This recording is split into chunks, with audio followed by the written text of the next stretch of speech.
feel like we're all gearing up to be angry, and I'm not sure.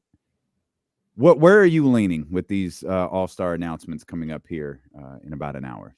Yeah, I feel like we're getting one. And I think De'Aaron's on the outs. I think Domantas Sabonis is an absolute lock. I think Sabonis has to be a lock. I think De'Aaron Fox is going to fall victim to the legacy spots. Like it's Steph Curry. As long as Steph Curry exists and is in the league, I think Steph Curry just gets a legacy spot. I don't think anybody's really going to blame Steph Curry for how wrong things are going in Golden State necessarily. I think if the Kings, like the excuse that everybody's going to be able to lean on is, well, last year the Kings got in because they were in third. This year they're in fifth, even though the records are the same. I think that's going to weigh into a lot of decisions. And it's just difficult in the West as a guard to make it in. I don't think De'Aaron's recent comments to the Sacramento Bay, it's probably too little too late anyway, but I don't think they influence the decision at all. And I have no issue with De'Aaron's comments about not caring about whether he's an all-star or not. My expectation, it's been for a while really, is that it's going to be Domantas Sabonis that's named and De'Aaron Fox is on the outs. I won't be too mad about it, even though I think De'Aaron deserves to definitely be there and he's improved in many ways statistically over last season. That being said, if Domantas Sabonis doesn't get in, then you're going to have a pissed off Matt George because Domas continues to put up numbers that, I mean, historically, only the best have been able to, only the best have been able to do. But apparently that doesn't matter because I guess only Wilt Chamberlain only did good things in the playoffs, apparently. And Domantas Sabonis can only do good things in the playoffs before he gets respect. Well, you're going to be pissed off, Matt. Just my thought. You think Domas isn't going to make it? Who are they putting in over Domantas Sabonis? They're going to lead. I think they're going to lean towards De'Aaron. I think they're going to pick a king, and I think they're going to lean towards De'Aaron.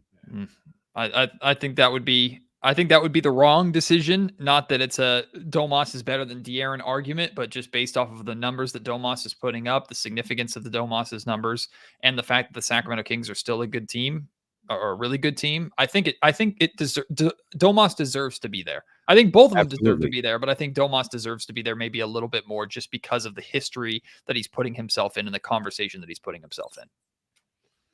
I know I'm not here to argue against any of that. I don't feel like he's going to have the support of the coaches and the people who are making the votes. And I think they're going to do something stupid like put Rudy Gobert in there. Which speaks that speaks to a bigger problem, Casey. That speaks to the problem that I'm talking about is people judge Domantas Sabonis differently from every other center in the league that could do or cannot do what he does. I mean, people talk about Bam Adebayo better than Domantas Sabonis. Why? Because Bam Adebayo is a great defender, one of the best defensive big men in the league. But I put out a tweet the other night listing the numbers that Domantas Sabonis has put up against the best centers in the league this year. He's cooked Rudy. He's cooked AD. He's cooked. He played well. I shouldn't say he cooked Jokic. He didn't play against Embiid because Embiid was out the one time the Kings played the 76ers. He cooked Rudy twice. He, with the exception of last night and the second Minnesota Timberwolves game, he's won every time he's played the other top tier centers in the league this season. And yet people talk about him like he does not belong in that conversation. They use empty calories in the Bay Area. They call him empty numbers everywhere else. I just don't understand it. I don't understand why Domas is talked about and looked at the way he is when in other, I don't know if it's other play. If Anthony Davis were putting up the numbers that he's putting up, if Chet Holmgren were putting up the numbers that he would be putting up, if Victor Wembanyama was putting up the numbers that he was putting up, we'd worship it as the greatest we've ever seen. And look at what this player is doing. Look at what this big man is doing. Only Nikola Jokic can do it. But because it's Domantas Sabonis and it doesn't fit their two narratives of one playoff series and the Tyrese Halliburton trade, so many people will continue to undermine it. Crazy part is, you're not wrong. Didn't Jokic just win his title last year? Okay. And I guess we pick and choose when we bitch about what somebody does in the postseason. I don't know why. Because they bitched about Giannis, but they didn't bitch about Jokic. Yeah. Okay. All right. And for Jokic, it was all about look at these numbers that this big man is putting up. And of course, Jokic's numbers are better than Domantas Sabonis. They are. But Sabonis is the closest to Jokic that anybody has ever come, and Jokic is being touted already as the greatest statistical center of all time. Not to mention, Jokic's passing is an absolute elite skill that people worship. Domantas Sabonis' passing is, well, he touches the ball every time down the floor, so of course he has that many assists. Domantas Sabonis is ripped for not being a scoring first center, but he gets his teammates involved. Nikola Jokic has to be a scoring first center on that team. Domantas Sabonis does not have to for the Sacramento Kings to be successful because De'Aaron Fox is here, plus Keegan Murray's here, and the guys on the perimeter that they have. Like, circumstances are different, but the numbers suggest that Domas is amongst the elite big men, not just this season, the elite big men of all time. And he could be held out in an all-star game because why? I don't understand. I'm not sure if you're hip to this. We had Will Z look up the last time anyone had put up numbers like Domas and missed the all-star game. And here's what Will found out. I looked up who hasn't made an all-star game with at least 19 points, 13 rebounds, and 8 assists. And Wilt is the only player who's ever done it. So we couldn't find anyone who's missed it because no one's ever done it before besides Wilt Chamberlain. Crazy, man. He didn't specify, but I'm going to go out on a limb and say Wilt made the all-star team that year. Could be wrong. Yeah, Wilt was probably the all-star team that year. That's probably true. Him and I don't get it. I just do not understand why people talk about Sabonis the way that they do. And it forces me to go in the other side of obnoxiousness and make him sound like the greatest gift at basketball, which of course he's not. He's a really, really, really, really, really good player. He's a top 15 player in the league. Positional, I think, puts him in that conversation, but whatever. Positions are important. You have to have bigs. You can't just have 15 guards and wings. You have to have big men. Is he as good as Jokic and Embiid? No, they are in the S tier of centers. The next tier down is Domantas Sabonis by himself. And then there's AD and Bam and Chet and the other tall guys that you want to fall in love with because maybe they score the ball a little bit better, but they don't put up the numbers that Domantas Sabonis does, and they don't win when they play Domantas Sabonis. It'll be awkward when Anthony Davis makes it and they get the shot of him sitting on the bench looking pissed off at Darvin Ham in his nicest outfit. Lakers Celtics here on ESPN 1320 after the show. I had no idea. Yeah, boss told me to say that. That's great. Yeah, no, Lakers versus Celtics. You won't LeBron James, Anthony Davis. You're not getting them. But yeah, no, we got you. Turn up the on-court mic so you can hear someone cussing at Darvin Ham the entire game. Well, that probably won't be that hard. Shout out Legends. We'll have it. Yeah, we'll have it. Yeah, no, but you guys both right. I mean, this is ridiculous that he's not going to be an all-star. We don't think he's going to be an all-star. Well, I'm speaking for myself. I don't think he's going to be an all-star or be selected to the team originally. He may find his way on there. He may find his way as a replacement, but the initial selection of the reserves, I don't think he's going to make it. Which teams deserve to have 2 all-stars? Which teams? The Timberwolves, which is Gobert and I put Cat before Gobert. Okay. Ant-Man, obviously. Ant's Ant's a duh. Okay. And I'd say I'm not as sold on that, by the way. That they should? I'm not as sold that they have to have 2 all-stars just because they lead the. I hear you. Like, we're talking a half a game. You know, we're talking a minimal difference between Minnesota, Oklahoma City, LA, and Denver. And just reeling those names off real quick, Matt, the Clippers are the easiest one, in my opinion. Oklahoma City's the easiest one for one. It's Shea. Minnesota, okay, like I'll listen, like, but I don't think they have to have 2. Denver, I don't think Jamal Murray's having that type of year. No, he's been hurt half the time too. Jokic. And Phoenix is getting 2. I mean, Booker and KD are putting up damn near identical numbers. That's it. I really think what we are going to hear and what's going to be discussed and going to be harped on is when the Kings only have 1, it's going to be there in 5th place. That's going to be what people are going to hang their hat on. 6th, and the Lakers are in 8th or something. But the Phoenix Suns are going to. The Suns are going to be able to hang their hat on when our stars play together. We play really, really well. And Golden State's in 12th. And they got hot at the right time. If the Golden State Warriors have more than 1 all-star, it's a joke. If the Los Angeles Lakers have more. If the Lakers have more than 1 all-star, it's a joke. The Lakers are terrible. They're a bad basketball team. The Lakers suck. They're bad, but it doesn't matter because they got these legacy all-stars. Which all-star game, like, we need to redefine what an all-star game is because you just want to have the same guys play. I mean, the all-star game's already boring. Might as well have the same people in every damn year. Or are you going to reward the players that are playing like all-stars that particular season, which is what the all-star game is supposed to be. Yeah. If that's the case, you have to put Domas in. I really hope we're mad for nothing. I do too. I hope I'm dead wrong. I just don't think we are. Yeah, I haven't seen anything. Looking at people selections on TNT and and inside the NBA or NBA Today, whatever it is, I haven't seen anything that leads to any inkling for me that people are going to respect what Domas has done and put him on the All-Star team. Quick thing here, Securing the Bagley. Why did you change your name back? Go back to what you were before. Securing the Beam is what it was. Go back to that. But he asked, so what about those years when Boogie made it? Kings weren't good. Well, remember, DeMarcus was really good for a couple of years before he made it. And then it kind of got to the point where his numbers are so out, like we can't keep continuing to. He was literally the All-Star game. Sorry, D'Lo. He was literally the best center in the league for a couple of years stretch. He was the best. He was what Nikola Jokic is now. Now the numbers weren't as good, but understand Nikola Jokic is the top of NBA centers. That's what Boogie was for a couple of seasons. No, his team did not win, but statistically, there was not a center on this planet that could touch Boogie early on or during those couple of years.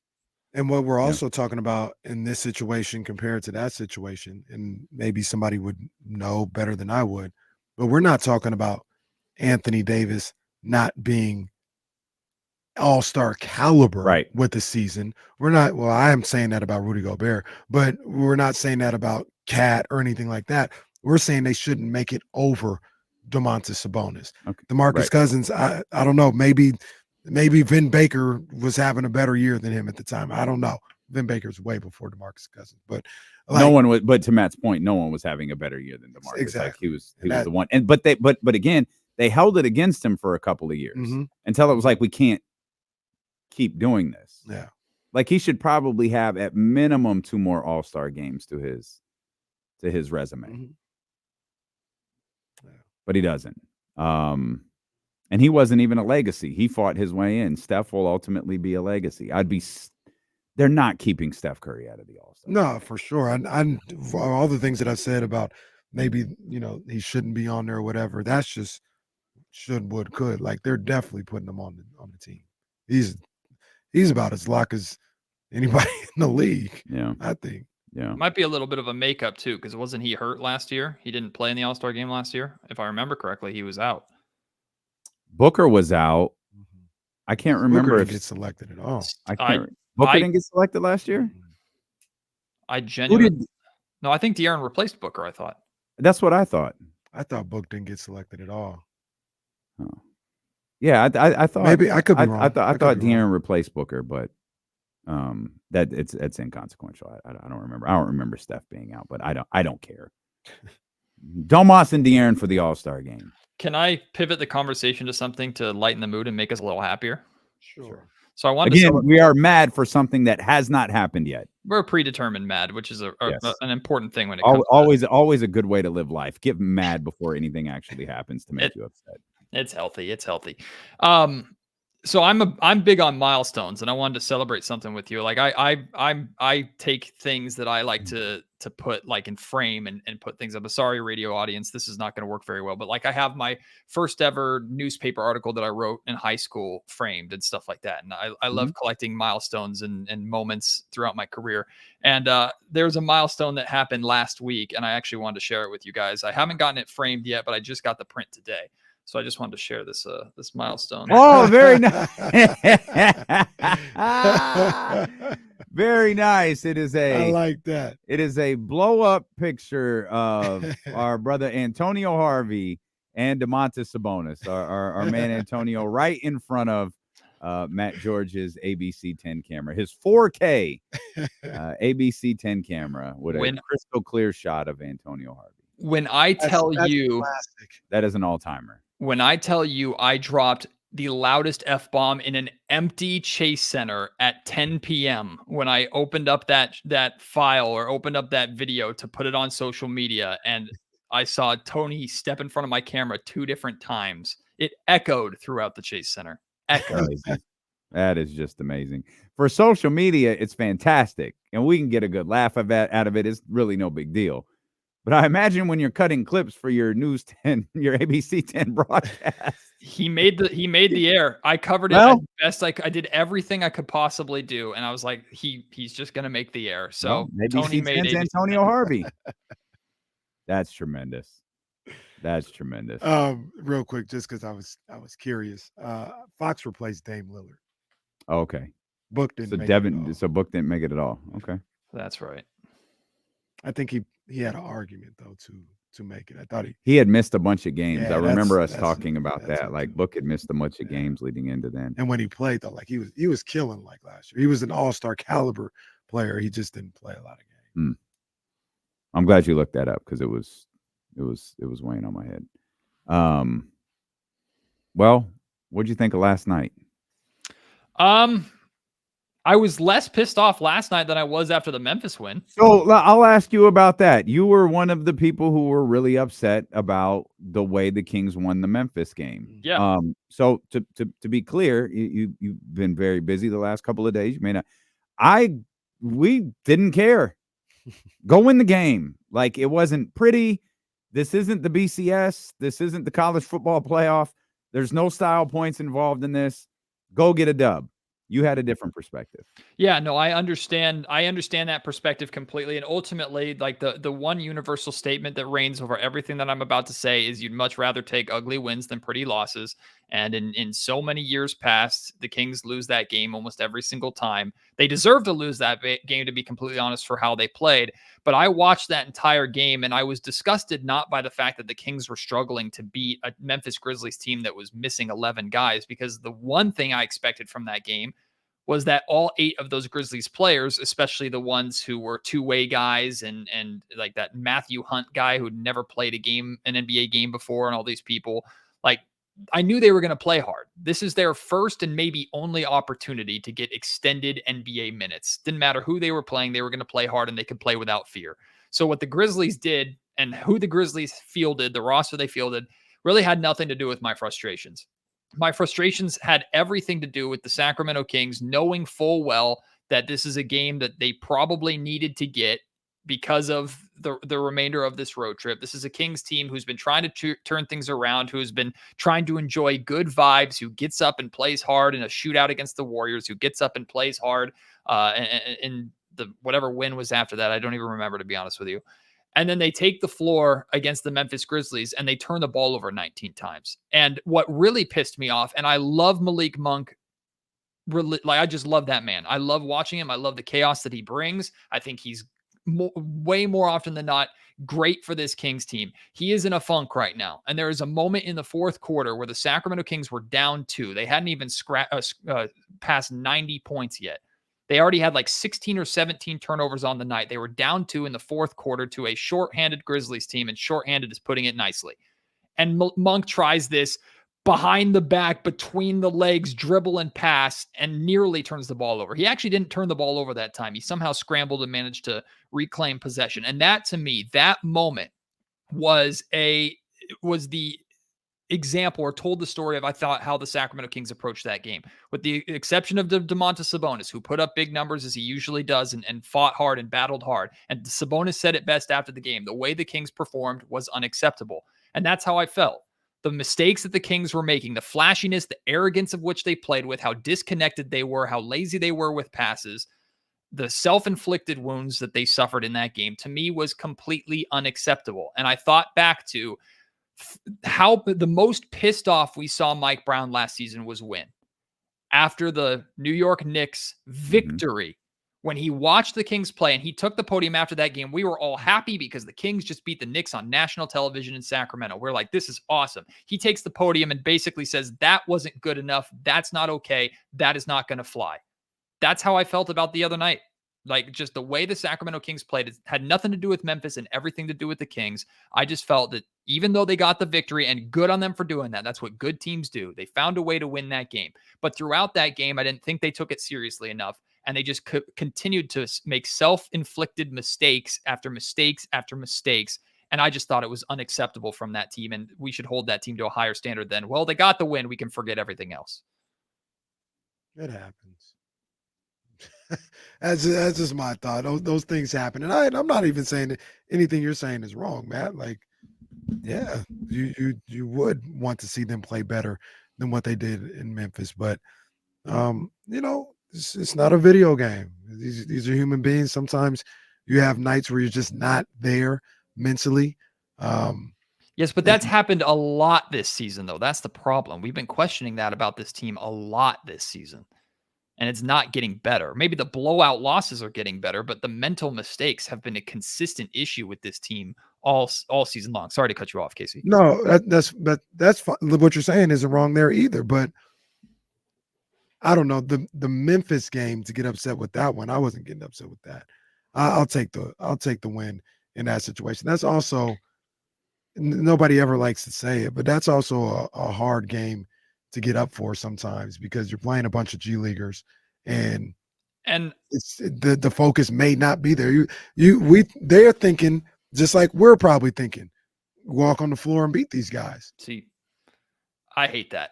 And because when Draymond Green said that and mentioned the Sacramento Kings is one of the teams that are tough to get up for a handful of seasons ago, we were all outraged and we hated that idea. We hated that mindset. Plus, it pissed us off that he called out the Sacramento Kings as one of those teams. Also, Draymond, sorry, who you talk about getting up for somebody? Yeah, exactly. I don't think if the Sacramento Kings are thinking and feeling that way, I understand they're human beings, Kenny, and I understand you probably are more excited to play a divisional game against the Warriors than you are Monday night against the Memphis Grizzlies that are shorthanded. I get the human nature of that, but I expect this team, more importantly, I expect that coaching staff to be able to correct that and overcome that. And to me, the Kings have not earned the right to have that mindset. They have not. They've been a 1-year playoff team and a first-round playoff exit. They have not earned the right to not take someone or not get up to play somebody. That to me is not a valid excuse. That's a dismissal. That's brushing something under the rug that is a problem. Do I think the Kings aren't going to get up to play a playoff game when it all is said and done? No, it's really a moot point at that moment. But I look at every opportunity during this regular season that the Kings can take to improve and put themselves in the position to maximize what they can do and put themselves make as deep of a playoff run as possible and trying to build these championship tendencies that Mike Brown has talked a lot about. That is completely counterproductive. I couldn't get up to play the Memphis Grizzlies on a Monday night because I just wasn't feeling it. That's counterproductive. Well, two things. Number one, the Thunder lost to the Pistons like 2 days ago. And so like these things, and they haven't won a damn thing, right? Regardless of how good people. So these things happen. And number two, the thing I'm saying is not necessarily like, we don't care about this game. It's just it's weird to explain. Sometimes you're like, all right, they're in the locker room. Hey, let's go out and blow these guys out. Let's take care of business early.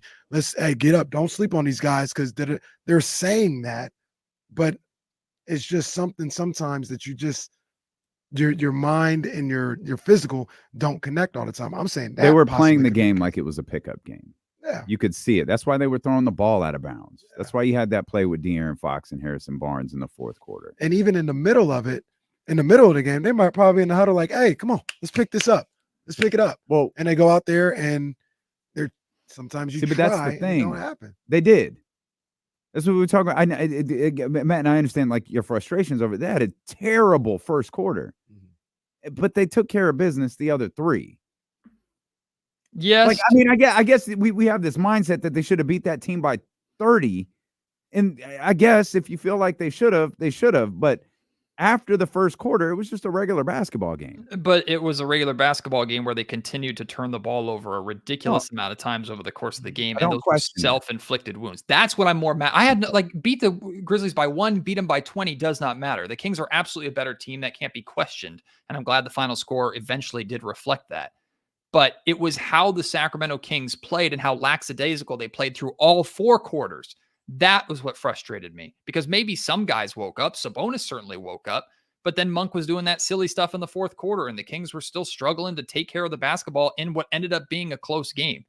What I loved about that game that ended on a positive, D-Lo, I love that they held Memphis scoreless over the final 3 minutes and some change. Yep. Good. Yeah. You slammed the door on them. Good.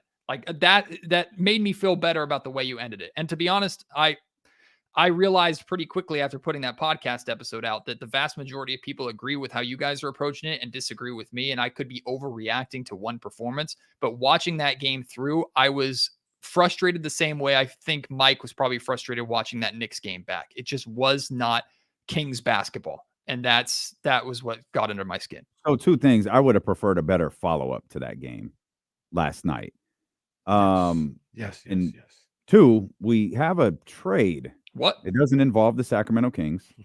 We have a trade from Adrian Wojnarowski. The Memphis Grizzlies are trading Steven Adams, who I don't think has played this season, to the Houston Rockets for Victor Oladipo.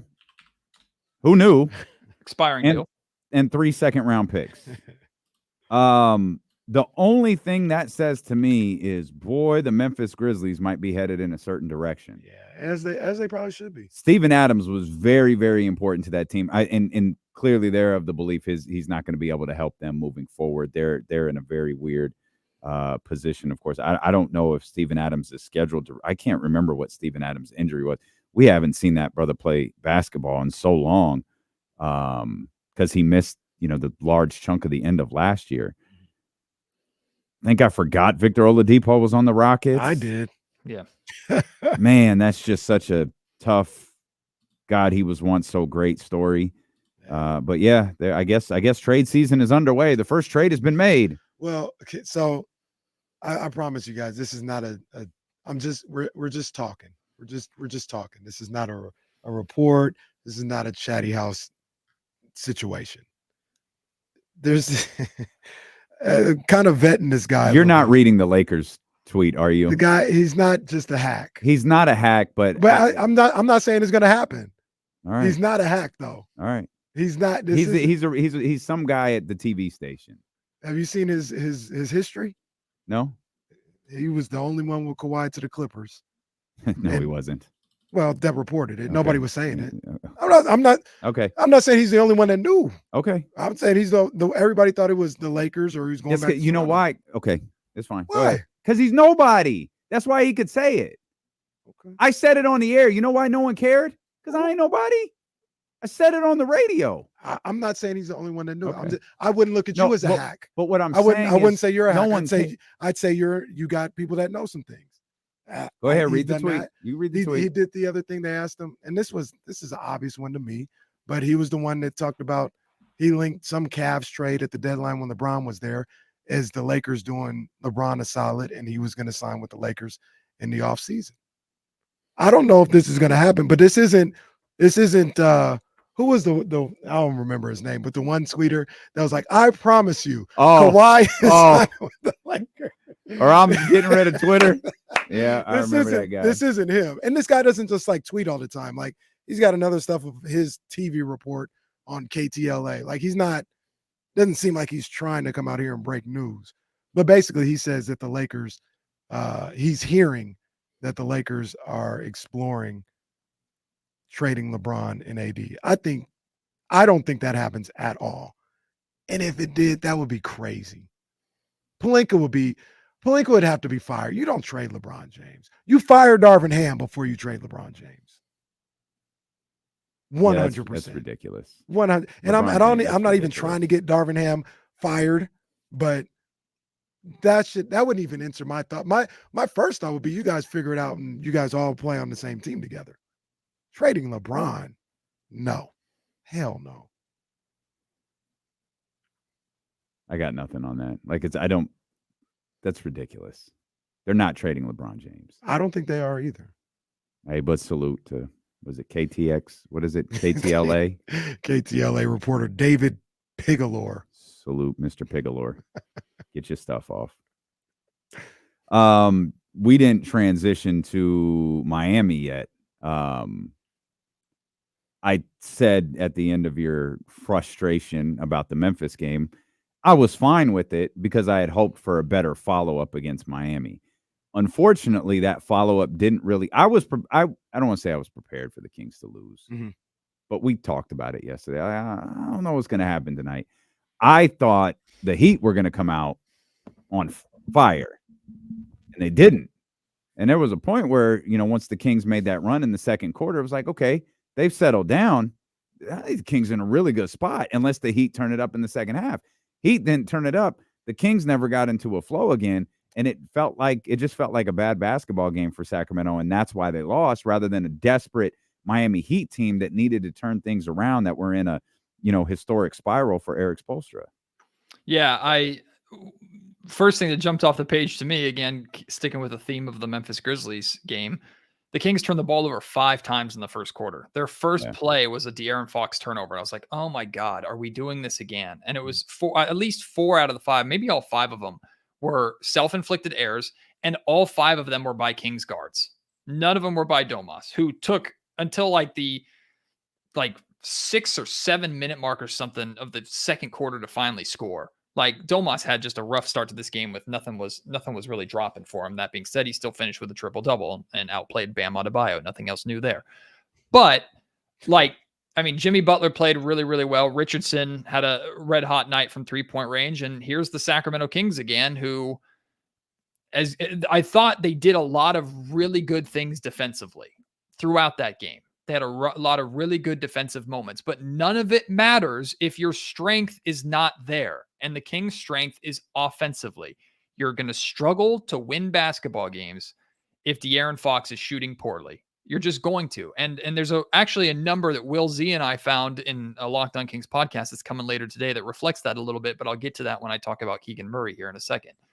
Because Keegan had a sensational first half, was the only player. Kevin Huerter scored, I think, 11 of his 14 points in the first half. So Kevin had a good start to this game too. Keegan was the only person with a pulse offensively for Sacramento for most of that game. He's the only reason why the Kings weren't down 20-30 in that first half. He scores 21 points in the first half, finishes with 33, with 6 of those points scored in the final 2 minutes of the game off of back-to-back 3-pointers when the Kings were trying to make a run there at the end. I think I noted early in the fourth quarter, Keegan had only taken 5 or 6 shots in the second half after shooting 11 of 14 in the first half. This is not the first time this has happened. The most prominent time was game 5 of the playoffs when Keegan scored 12 or 14 points in the first quarter and barely touched the ball for the rest of the game. And it's happened 2 or 3 times this season where Keegan is the hot hand and the Kings, whether they're trying to get everybody else involved or not, they go away from him. I think it's partially on Keegan to say, give me the freaking ball. I'm the only one scoring right now. I think it's also on De'Aaron Fox and Domantas Sabonis and Mike Brown to go, let's draw up some sets and get this man open. I do not understand. Now, also credit to the Heat. Defensively, the Heat made good defensive adjustments.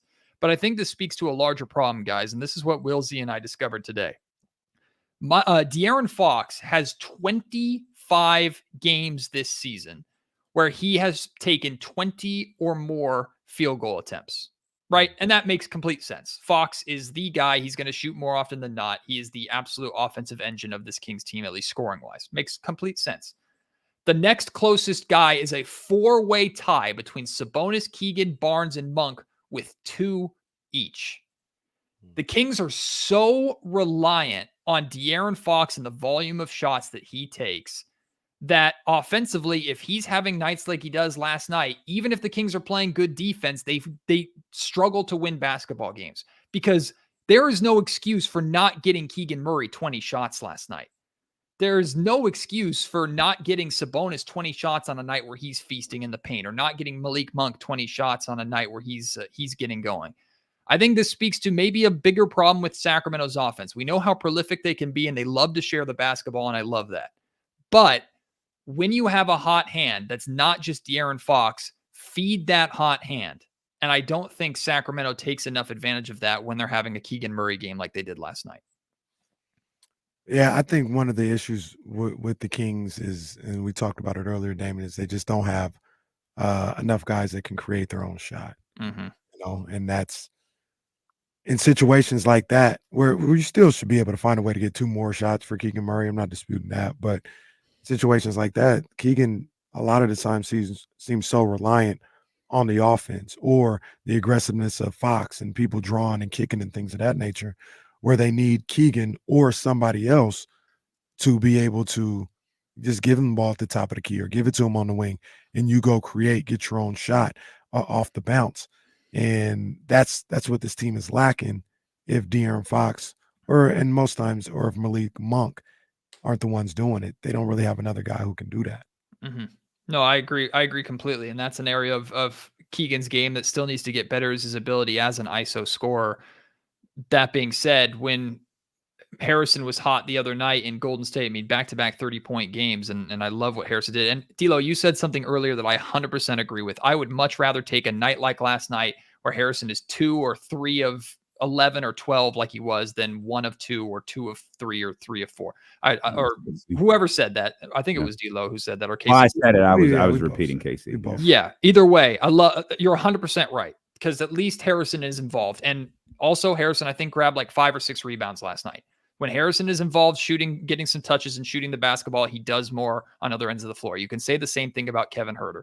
I love that the Kings share the ball as much as they do, but when Harrison was hot in that Golden State Warriors game, they made every opportunity to get him the basketball. They went 3 straight possessions of Harrison in the post, the same spot on the floor in the fourth quarter, and he scored 2 out of those 3 times. They went to him 3 straight times. They emphasize get him the ball because he is hot. With the exception of when Keegan was raining down threes in the Golden One Center and putting up almost 50 points, like that is the only time that I've seen the Kings that I can remember off the top of my head, see the Kings go, Keegan is hot, get him the ball every time down the floor.